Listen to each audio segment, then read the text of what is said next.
Shalom, saudara-saudari yang dikasihi Kristus. Jumpa kita pada kesempatan ini melalui renungan harian GKI Kuitang. Hari ini Senin 3 April 2023 bersama saya Pendeta Emeritus Arti Sembiring. Bahan firman Tuhan yang kita renungkan pada kesempatan ini terambil dari kitab Nabi Yesaya. Yesaya 53 ayat 1 sampai ayat 5. Silakan Bapak Ibu, saudara-saudari membaca dengan lengkap. Di sini saya bacakan ayat 1 dan ayat 5. Demikian firman Tuhan ini.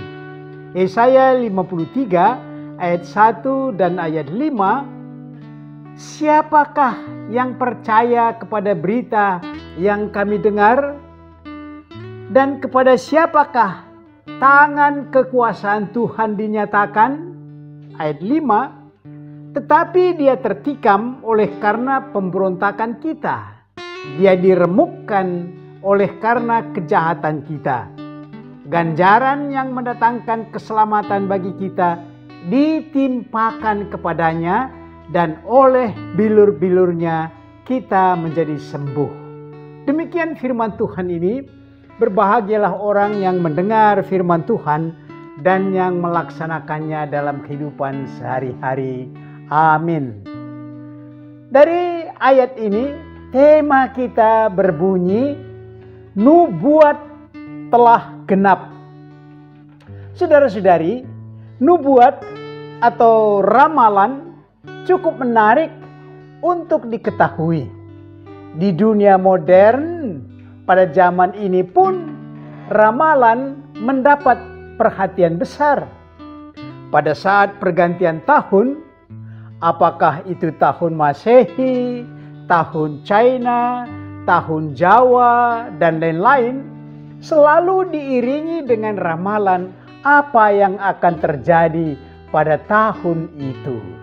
Namun, setelah semua ramalan-ramalan atau nubuatan-nubuatan disampaikan, tidak ada pihak yang mengontrol kebenarannya. Ramalan itu akhirnya hilang di tengah ragam kehidupan.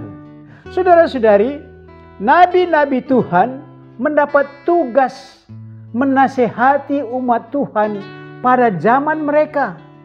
Tetapi mereka juga mempunyai berita, nabi-nabi mempunyai berita yang merupakan nubuat yang dia sampaikan, baik untuk waktu yang lama maupun untuk jangka waktu dekat. Nabi Elia misalnya menubuatkan bagaimana Raja Ahab dan istrinya saat kematiannya, dan itu terjadi dalam waktu yang singkat. Nabi Yeremia menubuatkan kematian Hananya, nabi palsu. Dan tidak sampai 1 tahun, Hananya mati seperti yang dinubuatkan oleh Yeremia. Kota kelahiran Mesias dinubuatkan oleh Nabi Mika. Nubuat itu 500 tahun kemudian baru digenapi. Saudara-saudari, bahan renungan kita dinubuatkan oleh Nabi Yesaya 650 tahun sebelum digenapi oleh seorang yang disebutnya sebagai hamba Tuhan, yang tak lain adalah Mesias Yesus Kristus. Nubuat itu tidak menarik karena merupakan berita buruk, suatu suasana yang patut disepelekan, yaitu tentang seseorang dalam tanda kutip yang buruk rupa dan tidak ada yang berpihak kepadanya. Dia dihindari, begitu kata nubuat ini. Dinubuatkan tentang derita yang sangat berat ditimpakan kepada hamba Tuhan ini. Padahal derita itu bukan karena ulahnya, tetapi karena kesalahan orang lain. Derita itu melukai tubuh dengan ditikam dengan benda tajam yang mencucurkan darah, tetapi ternyata luka yang di tubuhnya menyembuhkan luka orang lain. Begitu berat tanggungannya, tetapi tidak ada yang peduli dengan dia. Siapakah yang menggenapi nubuat atau ramalan buruk seperti itu? Hari Minggu kemarin kita merayakan Minggu Palma. Tuhan Yesus datang ke Yerusalem. Sepintas kedatangannya disambut dengan meriah, bagaikan pahlawan yang berjasa. Seruan mengiringi langkahnya bahwa dia adalah sumber pertolongan. Hosana bagi anak Daud, yang artinya Tuhan tolong kami.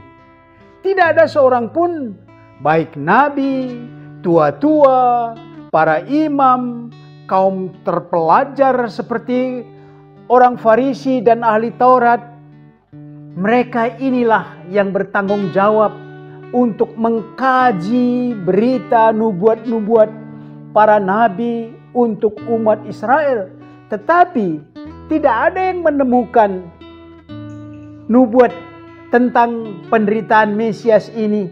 Siapa penggenap nubuat Nabi Yesaya ini? Itu tidak ada yang mengkaji. Saudara-saudari, para penulis Injil, mereka yang meneliti nubuat itu, dan ternyata Tuhan Yesus telah menggenapinya. Itulah kata tema kita, nubuat itu digenapi. Nabi-nabi Israel, imam-imam, kaum Farisi, ahli Taurat, bagaikan pahlawan kesiangan. Mereka melewatkannya tanpa sadar. Tuhan Yesus telah melayani, telah mengajar dengan kuasa sebagai anak Allah, sebagai Mesias yang dijanjikan. Telah digenapinya sejak kelahiran, pengajaran, mujizat-mujizatnya, akhirnya sengsara dan kematiannya yang telah dinubuatkan, di mana dikatakan oleh Nabi Yesaya ini, oleh bilur-bilurnya kita menjadi sembuh. Itulah nubuat telah genap, yang nanti pada Jumat Agung kita akan menghayati kematian Tuhan Yesus. Mari saudara-saudari, kita mendalami renungan ini dengan pokok-pokok berikut. Pertama, mengapa Mesias Juru Selamat Yesus Kristus harus menderita sampai mati? Yang kedua, adakah pengalaman Anda mendapat pertolongan dari orang yang menderita dalam kehidupan sehari-hari? Yang ketiga, bagaimana sikap Anda terhadap Tuhan Yesus yang menderita untuk Anda? Sikap Anda terhadap Tuhan Yesus Kristus yang diberitakan oleh Injil. Mari berdoa. Allah Bapa yang ada di sorga, kami memandang diri kami dalam iman yang sesungguhnya dalam diri Yesus Kristus yang menderita. Dia telah rela menanggung kutuk dan hukuman karena dosa kami. Oleh bilur-bilurnya kami sembuh dan selamat. Roh Kudus kiranya menolong kami untuk mengasihi Yesus. Karena demikianlah cara kami membalas dan bersyukur atas keselamatan kami. Dalam Kristus kami berdoa. Amin.